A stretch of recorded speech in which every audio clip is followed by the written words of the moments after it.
are human, we are animals, we crave the ability to be we. I know it's called me undies. We undies might have sounded differently, right? Is it a disco now? Yeah, it's the after party, so it's now we go with the flash. My goal in life is to be a laptop sticker. Me too. And despite the best ministrations of your wife, you still look ugly. It's a great honor, Mr. Jaffe. It's always nice to be with you. I'm so happy to be with you. I'm honored. Thanks for doing this, too. It's a real service to the community. Thank you for doing this, Joseph, for doing CoronaTV in general. And it's your gift to the universe, and it's appreciated. Very human, and I like that. Look at you! You are insane! How did I do that? You're insane! I think, excuse me, I'm getting a little verklempt already. I think Shaun Tomson is our gift to this universe. What a great guy, and he takes me back to my past, to my childhood. In fact, behind me is the Gunston 500, one of the greatest surfing competitions, I guess, of all time. They even named surfing competitions after cigarettes back then in the day. And this is the Gunston 500. I grew up on surfing, and Shaun Tomson, as I've said, the woman wanted to marry him. I guess men wanted to be him. They probably wanted to kill him or be him, one of the two. But that's what it takes, to emulate a great man. And the thing about Shaun is, the more you find out about him, the less it's really about surfing, and the more it is about heart and about soul. And he has both of them in abundance. Yesterday I did a show. I thought maybe I wouldn't do any more weekend shows, take advantage of my time with my family, the warmer weather, but I did a show. There was a lot that I wanted to get off my chest, and I did.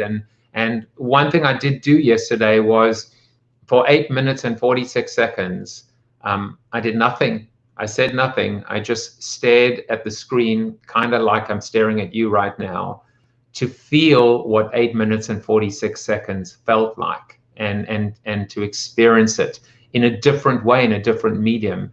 In the world of streaming and the world of video, 1 minute can feel like a lifetime, and you can imagine what 8 minutes and 46 seconds felt like to George Floyd. And if you want to experience that or share that, you can go and look at the show. I did want to share that with you today. But today we're going to talk about a whole bunch of things.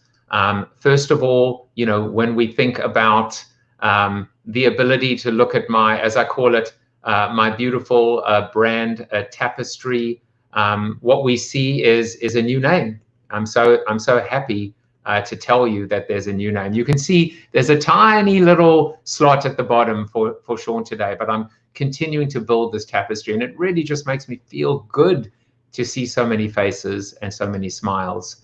As I was saying, today we add Shaun Tomson, keynote speaker, author, surfer, and stud. And I didn't share this with him or clear this with him in advance, because my goal is to try and embarrass him as much as possible.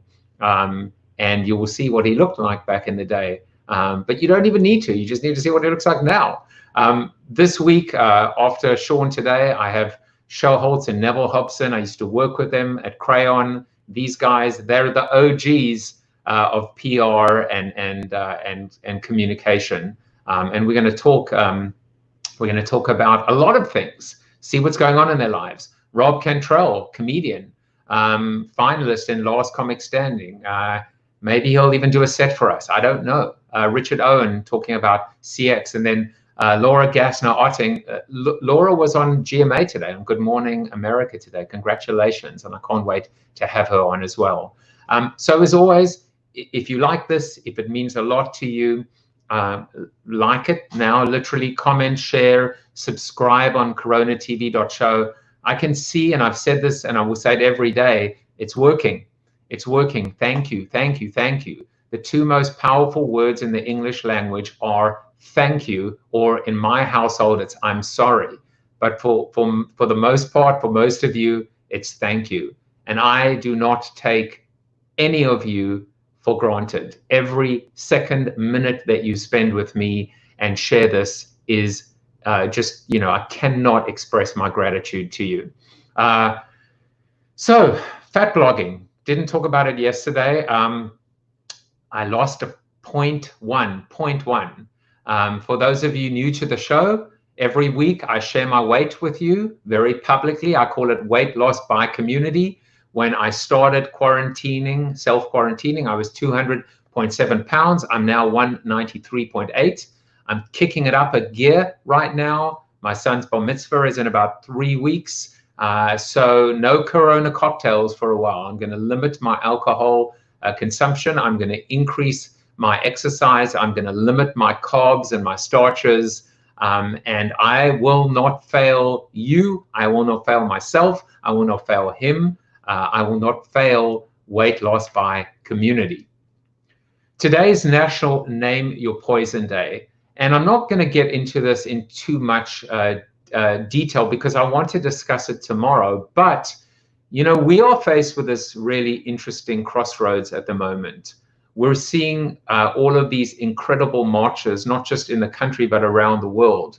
But at the back of our minds, and maybe in the front of our minds, we're faced with this reality that we are still living in and through a global pandemic with limited information, I think, from the powers that be in terms of what the impact or effect or influence or potential might be. And I think we're having to choose between priorities versus lesser of evils versus being able to just, do what we feel is right.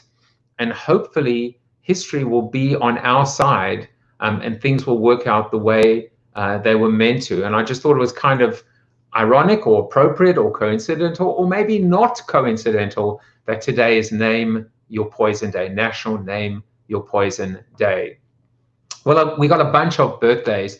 I mean, over the weekend, I didn't do a show, so wow, there's so many people. My buddy Alon Benzakane back from Herzliya in Cape Town, and Gillian Wolfson and Danny Kaplan Guetta, my cousins, and Mark Schaefer, who's been on the show before, Dory Koenig here in Westport, and you can see Richard Uriah and Doug Soroka. I think Doug interviewed me when I wrote my first book for Investors Business Daily, if I recall correctly. So I hope you're doing well. And then finally, today, all of these LinkedIn birthdays. I'm sorry if I run through them so quickly. There's so many of you, but each and every one of you will get a personal shout out on, after the show. And I hope you're watching and I hope you enjoy this.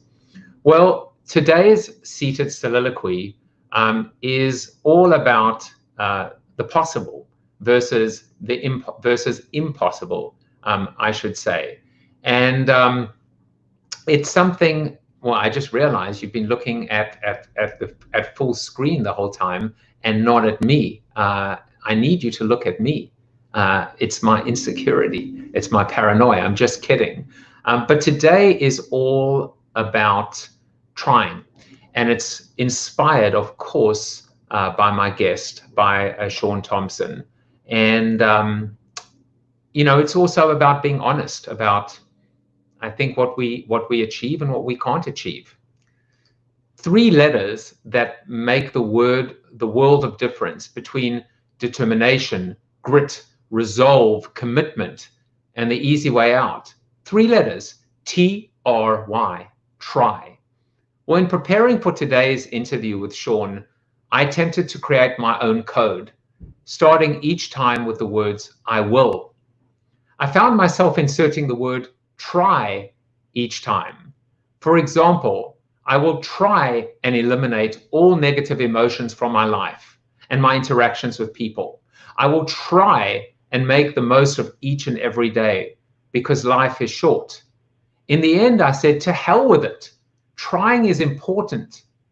It's better than not trying at all, but I need to come out and be bolder and braver. Make a commitment and do my damnedest to see it through. Make a promise and keep it. Do what I say and say what I do. Of course, there's the very real possibility I won't always succeed, or maybe I won't succeed at all. But what's the point in life if I let my fear, insecurity, and doubt prevent me from sticking my neck out and going for it? I will fail at times. I will grow. I will never stop learning. I will turn Corona TV into the realization of my dream to have my own video show. I kind of already do. I will grow Corona TV, both in terms of audience and influence. I will never forget the people who watched and participated at the beginning. I will stay the same person that I am, regardless of where the show goes or grows.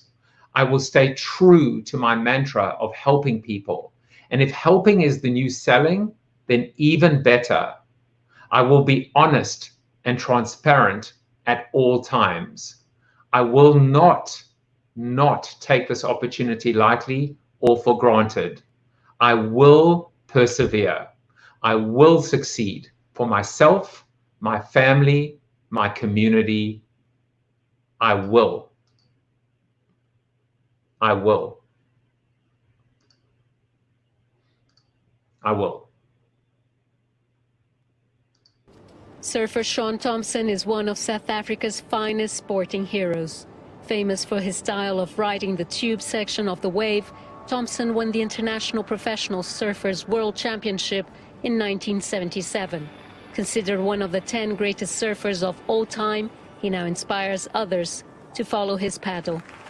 In this underprivileged school in Katlehong on the east side of Johannesburg, Tomson shares with youngsters a simple strategy for confronting everyday challenges and making positive, life-changing decisions. It's so wonderful to be inspiring some young kid in Johannesburg or Durban or Los Angeles, anywhere, just to know that you drop that little pebble in the water and what's it done? It's created a wave. And that wave is going to go and touch lives. In 12 personal stories, Shaun shares the power of I will, a code that carries him through life. While yes, this little code that I wrote, 12 lines that I wrote so many years ago, was about surfing, it's like every line is a metaphor and can be interpreted in so many different ways. It's about how you can be a good person, how you can be a good human being, how you can make a difference in the world, how you can impact others. So I've been on this journey for 10 years now, since I lost my beautiful son. And surfing was this constant. Surfing helped get me back on the path to healing again. Many of these teenagers have barely seen a beach, but the code has resonated among them. I will achieve my goals. I will be better. I will dream big, and I will be who I want to be. I will arise and shine, and I will face my fears, and I will take charge of my life. Although all these youngsters were born after apartheid, many of them are still trapped by poverty.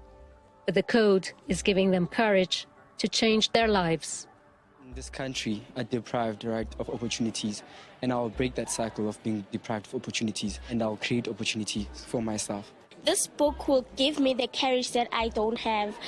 I think it will give me that power to do what I want to do and to believe in myself. Shaun Tomson's The Code is about many things: faith, courage, creativity, determination. But above all, it's about promises we make to ourselves, about the future, and to turn hope into action. Julie Shara, CGTN, Katlehong, South Africa.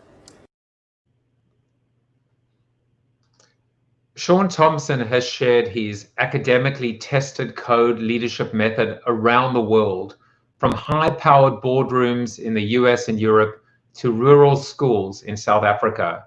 A former world surfing champion, Shaun was named one of the top greatest surfers of all time. He has a bachelor's in business administration, a master's of science in leadership from Northeastern University, and has created two popular apparel brands, Instinct and Solitude, which he co-founded with his wife, Carla. He is the author of the bestsellers Surfer's Code and The Code, The Power of I Will. He produced and co-wrote the documentary film Busting Down the Door, and is a past board member of Surf Rider Foundation and the Santa Barbara Boys and Girls Club. Please welcome Shaun Tomson. Welcome. Hey, Joseph, thanks for that wind up, and I love that video. To hear the voices of those young people, it's so touching and inspiring, and and empowering when you hear them. I will make a difference. It's wonderful, and to hear your soliloquy and your realization that the words try coupled with I will is a real sort of erosion of commitment. And you got it. I mean, you understood the thesis about how important personal commitment and promises are in the context of success or not being successful. Well, thank you for that. And there is a whole bunch of comments related to that. From Steve Garfield, who quoted Yoda.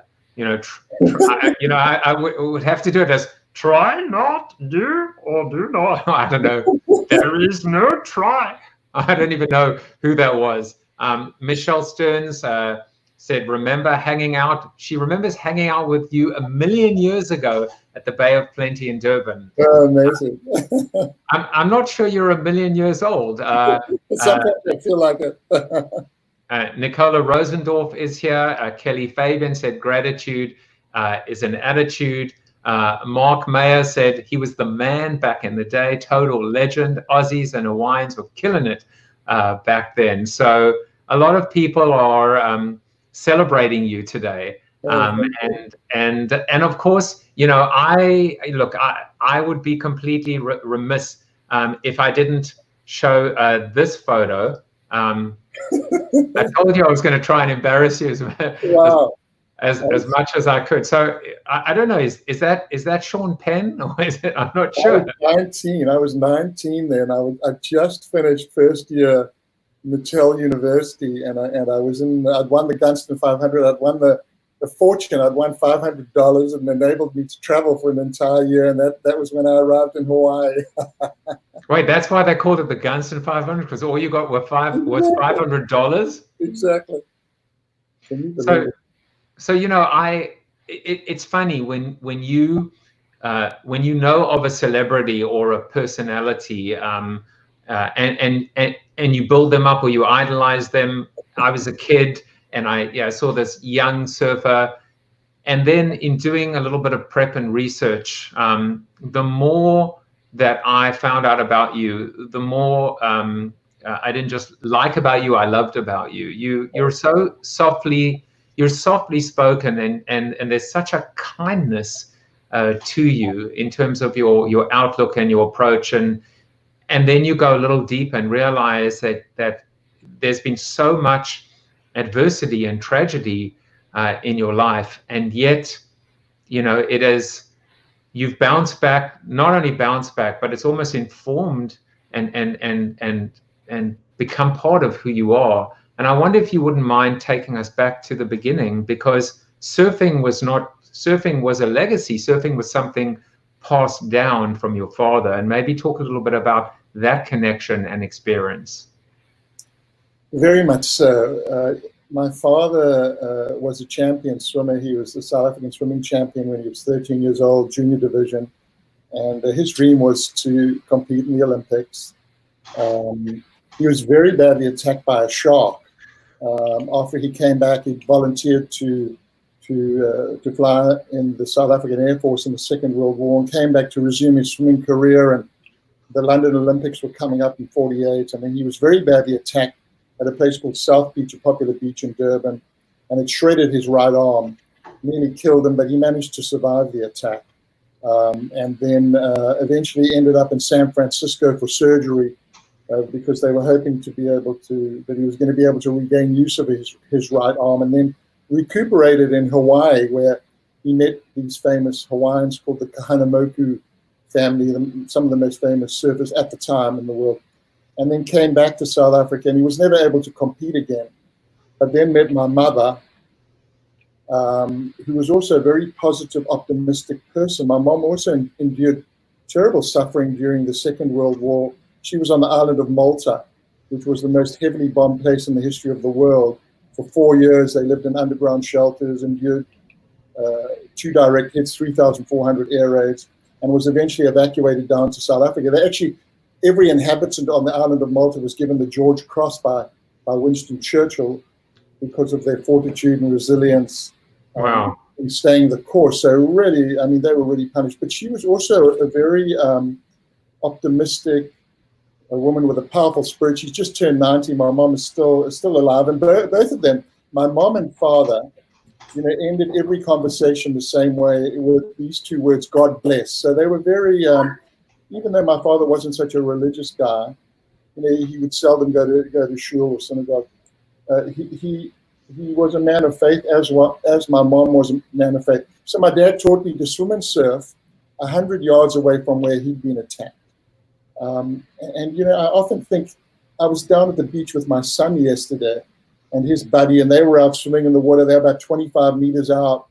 And I'm thinking, whoa, all we need is for a bloody shark to come through. And to think of my dad teaching me how to swim and surf, and then seeing me develop my career and being out sort of with no shark nets and be sort of very, very vulnerable, to have a father with that type of passion and that type of faith was very, very profound for me.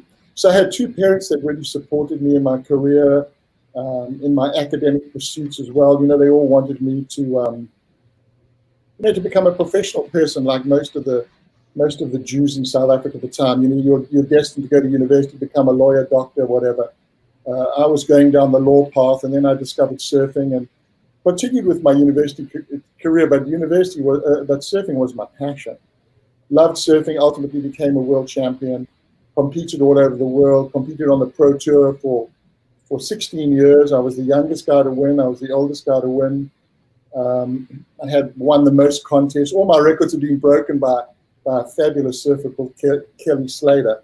But I had a great time on the pro tour. Started my first company, Instinct, when I was 22 years old. It grew to be the biggest brand in South Africa.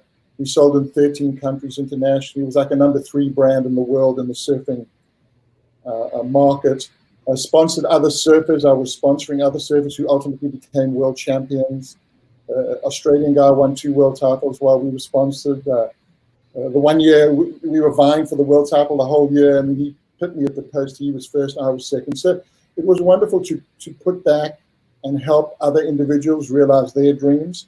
At the same time, a group of us from South Africa and Australia and Hawaii, we helped build and create pro surfing, because there was no such thing as professional surfing. So we helped build an organization and a circuit that's today worth most probably about $100 million. We helped build the surfing industry that is a multi-billion dollars. And then that was my passion, man. Surfing was my passion for so many years. And then when I retired, I went down, a different path. I started riding another wave. I can look at my life as sort of a series of waves. There was the pro surfing aspect, and then the business aspect. I moved to America in the mid-90s, my wife and I and our son, Matthew, and we started a new business. I worked for a company called Patagonia for a few years. They hired me from South Africa. Wonderful. Wow. Sort of a leader in sustainability and social responsibility and community service. So I learned a lot from the owner, became very friendly with the owners, Yvonne and Melinda Chenard. Actually stayed with them for about 6 months. And then my wife and I started another company called Solitude. Ultimately, we sold that to a publicly traded company. And shortly after the sale, we lost our beautiful son to a bad choice. His name was Matthew. It's a Hebrew name. It means gift from God. And then our lives were shattered, and it was a long period of putting back the pieces, and then trying to find my true purpose, and what I was destined to do, and what my life ultimately has turned into. And I discovered through writing and speaking at different organizations my life path, and I found a little intervention that has helped many other people realize their life path, because I think people that have experienced extreme suffering have a terrible knowledge. You don't want the knowledge, but you get it anyway, and you learn how to put your life together, and sometimes that dreadful knowledge can help others. and certainly that is what I've devoted myself to doing over the last close to 15 years, is helping others find a path, find their purpose, and find their true power, because we all have this power inside us to affect transformational change inside us as people, but also in others too.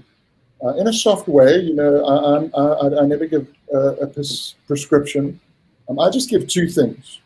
I give a perspective, and I give a little tool that can help people. So when I do these events, I just give a perspective, tell a few stories, and then I show this very, very cool interventional tool to help people. We'll get to the tool in a moment, but I want to go back and you know, beginning with your dad. There were a couple of things. First of all, I would be remiss if I didn't thank my friend Larry for recommending you and saying you got to bring Shaun onto the show. So thank you. Speaking about gratitude and thanks. Second of all, Instinct. I think I was. I'm not going to say I was your biggest customer. That would have been my mother buying me Instinct, but I do remember the brand really, really well. And before I kind of continue, you know, got a bunch of really great comments. Here's one from Stanley Berman that said, Izzy Zimmerman, Ziggy Fine, and myself bought our first surfboards from Shaun's dad, Ernie. What a kind man he was. Great to see and listen to Shaun. You know, thank you to Steve Garfield, who's sharing some links from you with people that are watching right now. So he's definitely, he's now your biggest fan, not just me. You know, Karen says hi from Boston. I don't even know what that means. Originally Durban, what's it, Shaun? I don't know what that means. You probably know what it means. And there's Dean Allen. He's in the wilderness at the moment. Oh, what a great and he said and Bob, who you'll see in the after show afterwards, said he's speechless from listening to you. You know, a couple of things were really. One more as well. Saul said used to visit Surf Beat again. I don't even know what these things mean, but Surf you Beat do. Was shops that we had in Los Angeles and in Durban. Yeah, so you've got fans all the way from West Coast all the way down to the East Coast of South Africa. But there were a couple of things that struck me, Shaun. First of all, you got to live your dad's dream, you know, and you got to almost complete that cycle. And it's not lost on me, you know, my people that know me and know the show. I lost my father tragically in 1975. I was 4 years old. It's just been 45 years actually now since his passing. We just lit a yahrzeit candle for him, and he lost his life in the ocean in a motorboat accident, in a freak motorboat accident. I'm sorry for your loss, Joseph. Thank you for saying. And I just think, you know, all I could think of was I get to maybe live his dream or make him proud or be able to continue that cycle. And you know, it fast forwards all the way, you know, to the tragic loss of your son, and everything else probably just falls away and just pales into insignificance. But you've harnessed that love when you talk about him. It's so powerful, and that's why I think you were smiling when you saw the faces, the determined faces of those kids in South Africa going, I will. I think it's probably safe to say, you know, the spirit of your son lives in your twinkling eyes and in that determination, and how many lives you've touched. It's really beautiful to behold. Very, very, you know, very much so. You know, I got a lot of powerful spirit. It's interesting, you know, when I talk to companies, and I talk to some of the largest companies in the world, and I talk to some of the richest schools and universities, and some of the poorest ones too, as you saw in the video. And I say to them, you know, when I tell you my stories and give you my perspective, and yes, all my stories and my interventions, all based on the latest science, but it's very soft. And the language that I speak to you in is in spirit language. That's the language that I like to think I speak. I speak in the language the spirit, because it's pure, it's authentic, it's from the soul, it's from the heart. And my mom and father were very much that way, as was my son, Matthew, as was our son, Matthew. And, before he died, he read me this beautiful essay that he'd written at school. He was with Carla. He was spending one semester at my old school in Durban, South Africa, a place called Clifton. And he read me this beautiful essay that he'd written for English that morning. I didn't know, he just read me these words, and they were amazing. And I said to them, Matthew, where did you find these words? He said, no, I wrote them. I wrote them for English class today. And there was a line in there, the light shines ahead. Beautiful words that were evocative of both the experience that he was describing, which was riding inside the tube of water, being inside the tube, which is sort of the most amazing moment or most exhilarating moment in surfing, but also as a mantra for life. And I read these words, after he passed away, and they have become really a real mantra for me. So words have this incredible power to transform, to elicit action, to give solace and hope. And those words, for me, are like a touchstone. In the same way, when I wrote this little code that we'll get into a little bit later, these words can become a touchstone for you and can give you so much power and hope. But the words that have the most resonance and the most power are the words that we can all write ourselves. Yes, we can listen to these famous inspirational leaders and inspirational speakers, but our words are the words that really give us the power. Like you read your code when we started off today, and those are your words, and they have incredible resonance for you, and yes, they can inspire and uplift others too. But those words for you are unbelievably powerful. Like my words that I wrote are for me. So I encourage everyone is this time that we're in right now. It's a time of isolation. It's been a time of introspection. But it should also be a time when we look forward. And to use a surfing metaphor, it's like you sit there on your board and you wait for the next wave. And you think, and then you take action. You paddle around, you turn, and you catch it, and you make that commitment to ride it. So it's such a simple, almost like a juvenile metaphor.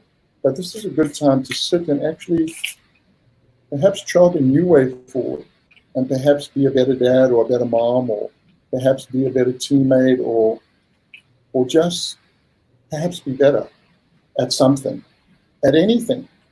Because in my work over the last 15 years, I have had an insight, a rare insight into human nature through words, through asking people to write what is their next wave, what are they going to commit to, what are they going to make promises to, defining their own internal purpose by 12 lines that are written in 20 minutes. Ideally in a group setting, because in a group setting you get this powerful emotional contagion. So people write 12 lines and they share it, and they'll often share it with me. So I've read millions of lines of code, of these codes from people. And as human beings, our life purpose can be defined as two promises that we make. It's really interesting. This is what people do. People write hundreds of thousands, millions of lines of code, and every line is different, and every line to each person has tremendous resonance because they're all written in their own spirit language. But people only write 2 lines of code. And this defines humanity. People write, I will be better. We all have this desire to be better. And famous psychologists, Abraham Maslow has spoken about, and Buddha, and they've spoken about self-actualization, self-realization, being better, ultimately being who we ultimately want to be or will be, I'll be better. And then people want to help others be better. So those are the two tributaries of the river of life. I will be better. I will help others be better. And when people say, yes, Shaun, this is based on anecdotal evidence, I'm saying it ain't based on anecdotal evidence, because I have read millions of these lines. Well, maybe not millions, but maybe 1 million. Because if I speak to 50,000 people a year, everyone writes 12 lines of code. That's 600,000 lines of code, and I've been doing this for a long time. And it's so interesting that we, all of us, want to be better, and we want to help others be better. And when you see these marches down the street and you see these protests and people are risking their lives because of COVID, but they want to be better. They want to make society better. They want to help others be better. It's wonderful to see this reflection of the purity of the human spirit. And I'll tell you what, through the suffering that I've had, through the hard times I've had, when I see this and I read this and I hear this, because often people will share their codes in a group environment, and people will cry because it's very cathartic and it's very emotionally connecting. I say, you know what? It was great being a pro surfer, winning these contests in the biggest waves in the world, and being a champion and being successful with my brands and writing some bestsellers. But hearing this, hearing the spirit language, hearing these codes, I got the best job in the world. I got the best job in the world because I hear this amazing commitment that people make to being better and helping others be better. Just for those. It is. And just, and Larry actually said, well, he thanks us for the shout out. He said, Carmel's best sporting export that didn't play chess. I had to share that because the two words that would never go together in a million years are Jew and surfer. But there's certainly so much more to you. And I thought it was, so interesting, Shaun, how you took the surfer's code and turned it into this. And it's not just a professional code, because on your, and I'll just put it up quickly. If you go to ShaunTomson.com, you can actually download that little pamphlet. But there is a family code, and then there is a professional code. And first of all, Shaun, it's beautiful to see how surfing has, without surfing, this would not inform who you are and how you created the code. But maybe just talk a little bit about the family code, the personal side of this code and why it's important. I think the code does a couple of things. One, so just so everyone understands the process, like what the hell is this code and what is it and how did it start?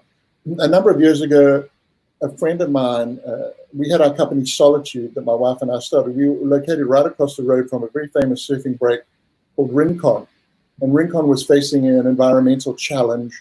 The homeowners were connected up to septic tank systems. When it rained, they overflowed and would flow out in the river, and the crap would flow out into the water and make the surfers sick. So a guy said to me, Shaun, I want to help solve the problem. I want you to help me solve the problem. It was a big problem. It was like a $20 million problem. And he said, I want to bring a group of children down to the beach to activate their environmental consciousness, and also to create some media around it. And I'll invite the state officials and the government officials down. But you've got to give the kids something to inspire them. He said, you've got a $100 budget. I got 100 kids. So like, what could I do for $100? So I went home, and in 20 minutes, I wrote 12 lines, every line beginning with I will, that were really, every line was a metaphor that were really reflective of what surfing meant to me. The basic lessons that surfing had taught me about life, not how to be the champion surfer or the best surfer in the world, but just the important lessons about camaraderie, connectivity, honor, integrity, resilience, brotherhood. And I wrote it down, and it took me 20 minutes, and it came out of 12 lines. I will take the drop with commitment. I will always paddle back out. I will never turn my back on the ocean. So they're metaphors that can be interpreted in many different ways. And then they became very popular. The kids loved them, and the media liked them, and it just turned into a groundswell. And I started printing and handing out thousands of these codes. I go surfing and hand them out to kids and other people. And moms and dads wanted them. And then I was speaking at a conference, and a guy said, "Shaun, I think it would make a terrific book." And I said, I've never written a book. And he said, well, I haven't written a book either, but I'm a professor of French literature at a university in the Midwest, and he's a surfer as well, a guy called Patrick Moses. So we collaborated, and we created our first book called Surfer's Code, and it became very popular. And then I was out in the surf at that same break, Rincon, because ultimately we solved the environmental problem. A guy paddled up to me and said, I'm a headmaster at a local school. Would you like to come and speak about Surfer's Code at the school here in Santa Barbara? So small school, 80 students. And I went down and spoke to the students. And while I was speaking to them, I said, Surfer's Code is my code. I wrote it 12 lines, 105 words. I wrote it in 20 minutes. What about your code? Write your code down. Find your purpose, find your path, write your code. And these kids, 80 kids, small, it was a very small school, 80 kids, 12 lines, they read like maybe 1,000 lines of code. And then about a week later, they sent it to me. And the very first line of code I got back from a young girl, her name was Elena Elsera, was, I will be myself. And Cara and I had lost Matthew about a year before. And those words as a parent just fundamentally spoke to me, because Matthew played a dangerous game that the kids were playing at the school. They all wore school ties. It was a terrible game.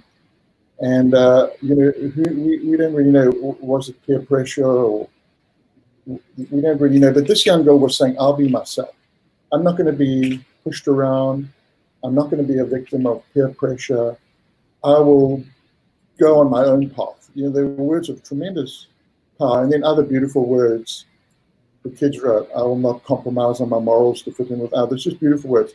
And I thought, wow, these words are so amazing.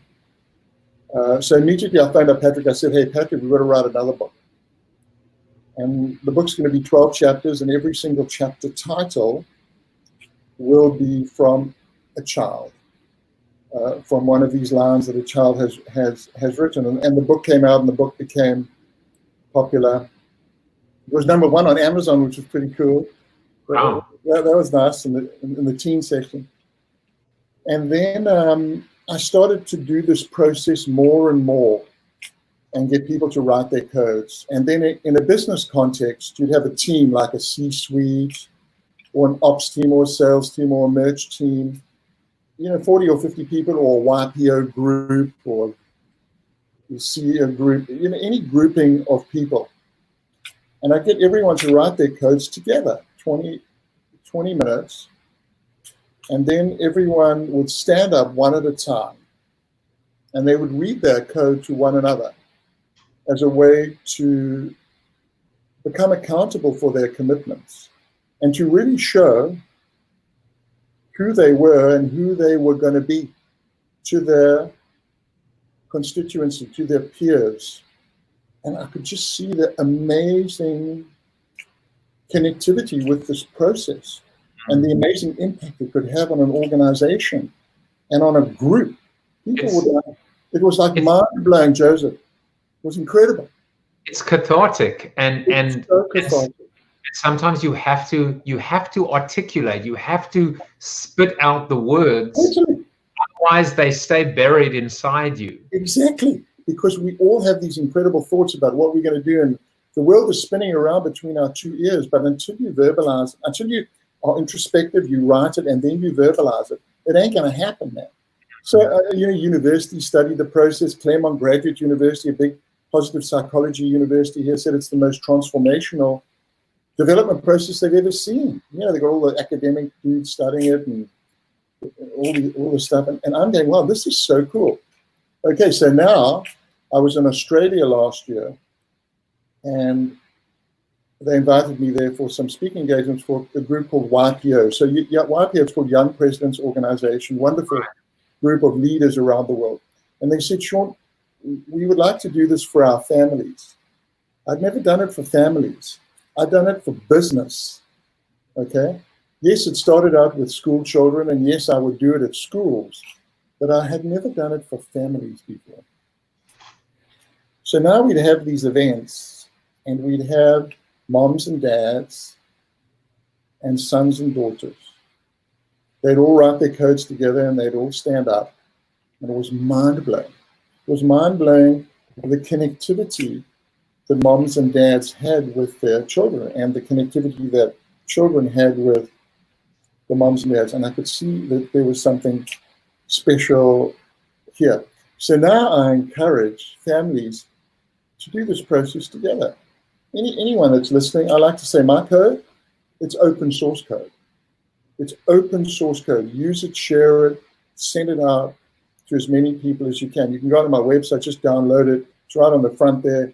Family code, boom. It's got a little thing about how to do it.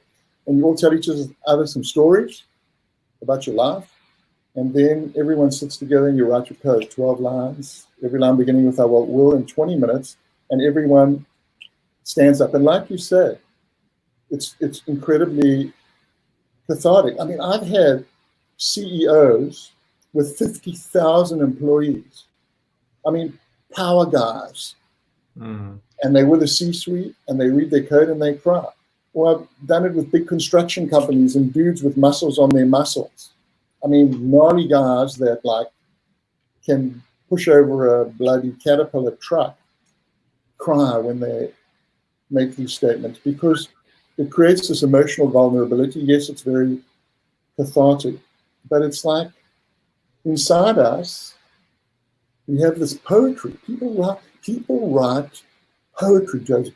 Like I sit there and like maybe I'll be doing a tech company and I'm dealing with the engineers and they all the brainiest dudes. Like these guys could be sending a spacecraft up on SpaceX, like some of the, like such incredibly talented people, and they write poetry. You would expect that an analytical mind will write something straight up and down, but they write poetry. And it just creates this wonderful connectivity, connects people together at a basic human level, and everyone realizes that while we're all different, man, our values are the same. We all want the same thing. We want to be better. We want to help others be better. And it just creates this interconnectivity amongst people. And especially today, when I've been doing these live streams, because I moved my business 2 months ago, I didn't think that you would have this connectivity virally. I'd read the research and I'd seen the research that it was possible to create viral emotional contagion. Facebook and the National Academy of Science has done the biggest social experiment in the history of the world, 689,000 people. They showed you could do it, but I wasn't confident that it could be done. But over the last few months, I have seen that all of us have this amazing power to create emotional connectivity and activate purpose virally on the web. It's amazing. I wanted to just tell people right now that Shaun is going to spend a little bit of time with us in our Zoom after show room. So all you got to do is go to bit.ly/CoronaTV after show, right? bit.ly/CoronaTV after show, and we'll hang out a little bit there. Shaun, there's so many things that I want to share with you and ask you. And I mean, Carol even asked this question, which is, do you follow up with people and find out if they've achieved their code of conduct?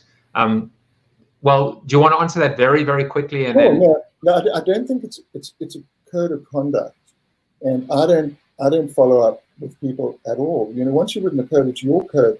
It's your responsibility whether you want to follow your path or don't. Yeah, that's a good point. But I found when you make 12 promises to yourself, that's like a covenant, man. That's a bond. I like to say there's 5 elements to this, okay? And I like to use the acronym AMAT. First, aspirational. It's the North Star, man. It's up there. It's not a goal, it's aspirational. Second, inspirational. Your code is going to not only inspire you, but inspire others. Number 3, moral. It's absolutely moral. It's based on values and your own values. Number 4, so we've got aspirational, inspirational, moral, authentic. There's no BS, there's no bull crap, there's no jargon.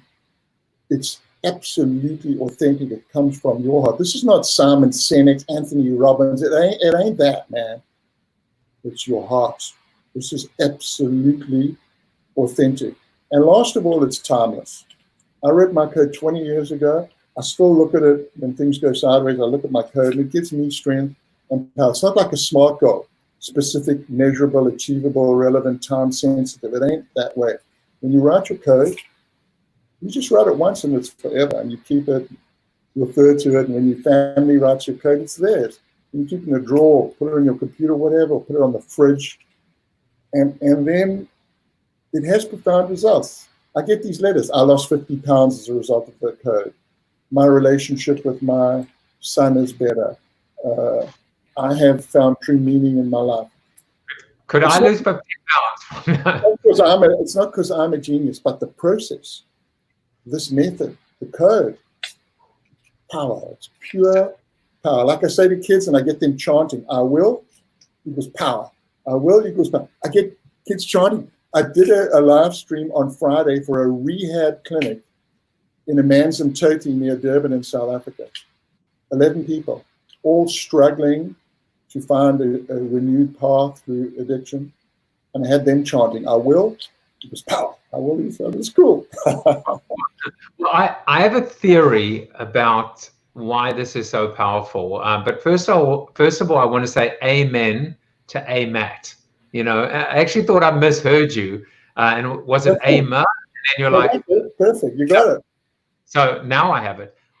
But I want to pick up on something that you said, and then I want to, just end where we began with, which is with surfing, which is you were saying to me that, and by the way, you've done a phenomenal job. I was looking at your whole rig and your setup, your deconstructed, constructed virtual setup. But you actually were telling me before, and I wanted you to just share it with people, that at the beginning of all of these virtual sessions, people write one word ahead in terms of, you ask them how are they feeling, and they need to send you how they're feeling in one word, and maybe just tell people what's been happening, because I think it is relevant in terms of assessing the state of affairs today. Yeah. So when I did my first live stream, did it at the early in April. It was for about 1,500 people.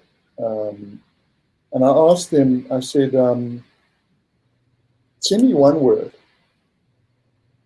that is reflective of how you're feeling right now during COVID-19, during this crisis, during the coronavirus. Just one word.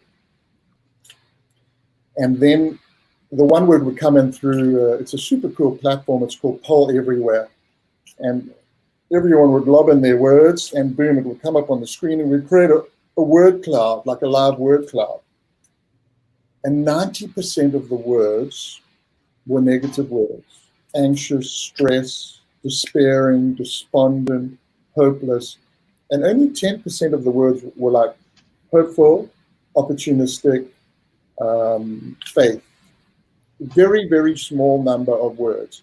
And then I did a whole series for this company called Gilead Sciences. It's a really, it's the first company that has developed the treatment for COVID. I mean, they're rocking. Their stock price has been exploding. And they're about a $20 billion company. And then I did some other companies. And I'd ask all of them the same thing. And it was the same with everyone. So whether people are fully employed and absolutely secure in their jobs, or whether they're part of the general population. So I did general population streams and companies where employees were secure, because certain sectors of the market are still prospering. It was the same. 90% negative, 10% positive. And then at the end of the session, everyone would write their codes. So if you've got thousands of people on, I would just ask people to send in one line that describes how they're feeling. One line in the context of I will. And the lines were positive. I'm not saying that during that brief period, I created transformational change, but I'm saying that during that period, people had time, an hour and 15 minutes, to analyze their perspective through my perspective, okay? And then had reviewed how they were feeling and made a commitment to go down a positive path, to go down a path looking for the light. The light shines ahead, what Matthew had written so many years ago. So it was wonderful to see the reframing that went on through two vehicles. One is stories in spirit language, and the other is people writing their code in spirit language to see that. So for me, I was stoked to do that, and it's a whole new path for me now to create this emotional connectivity with these live streams. In the same way that you're doing your show, you're uplifting people, inspiring people. People need it because I like to use them. I mean, I don't use acronyms that often, but sometimes they help you in conceptualizing where society is at. Society is sad, stressed, anxious, despairing, and depressed.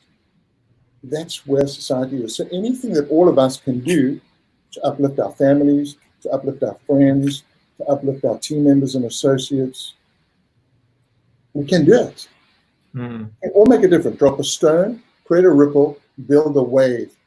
These are tried and true methods. When we realize we have this power to affect change, we should do it. Like people on the streets risking their lives during COVID against injustice. We all can do it. We don't have to go to the streets, but we can do it in our own way. Drop a stone, create a ripple, build a wave, and that wave can fundamentally impact lives across the planet. Like all of us can be surfer dudes. You know, so let me tell you, I'm thinking in my mind, like, how do I deconstruct and unpack what makes this so magical? And I think I got it. I think you just said it as well. First of all, Anthony Butler said more than inspirational, which a lot of people have been saying. I mean, you can see from Bob to Joey, but he said it was instructive. Number one. Number two, there's something about surfing that I think just attracts to this day, right? From me as a kid to me as an adult, with you now, with one of my heroes from when I was younger. It is timeless. And we've been teleported or transported to a different time and a better time. But it's this quote that I saw in an article that actually interviews you that says, surfers are natural born storytellers. Surfing is just a great way to get to the heart of the story, to find the arc that goes from darkness to light. And there's also something else I was thinking about surfing. When I've never done it and I never will do it. I can barely put the left leg in front of the right leg without tripping. But there's got to be something so free and liberating about being out in the ocean and taking on Mother Nature. You are probably truly free in that one moment. And we are shackled right now, and we are captive sometimes, maybe oftentimes, to our insecurities, to our shortcomings, to our paranoia. But it's the ability to touch that freedom that I think allows us to move from despair, from being, what was it, sad, to being glad. And I am glad that I finally connected with you. I feel like I've known you my whole life. And I want to end by reading something which I had pulled up before. It typifies the journey. And this is all about a journey from despair to liberation, from being challenged to challenging others. And it's from an article or a story called Becoming a Man by Matthew Tomson. Deep inside the barrel, completely in tune with my inner self, nothing else matters. The hard wind and spit shooting past me from behind, my hand dragging along the wall, the light shines ahead. Thank you for shining a light with us, Shaun. It's been an honor. Pleasure, Joseph. Pleasure. Wow, those touching words. I haven't heard someone read those for a long, long time, but thank you. Thanks for sharing that. Great. It's been wonderful to be on, and thanks for for sort of a different look at what I do. I really appreciate you having me on, and hopefully your audience enjoyed this, because it's been a lot of fun for me too. Thank you. Right. I know they did, and Shaun will join us now in the Zoom room. Oops, that was the wrong. That was Shaun and not me. I just want to make myself full screen just for one more moment to be at the Gunston 500. Transported back. Come with us to the Zoom room if you like. Otherwise, from today, thanks to Steve Garfield, I'm going to start recording the full Zoom after show and maybe sharing that with you as well, in case you don't have the time or you're a little shy, etc. So we'll experiment with that. Anyway, take care. Tomorrow I'll be back with Shaun and Neville, and take care of yourself.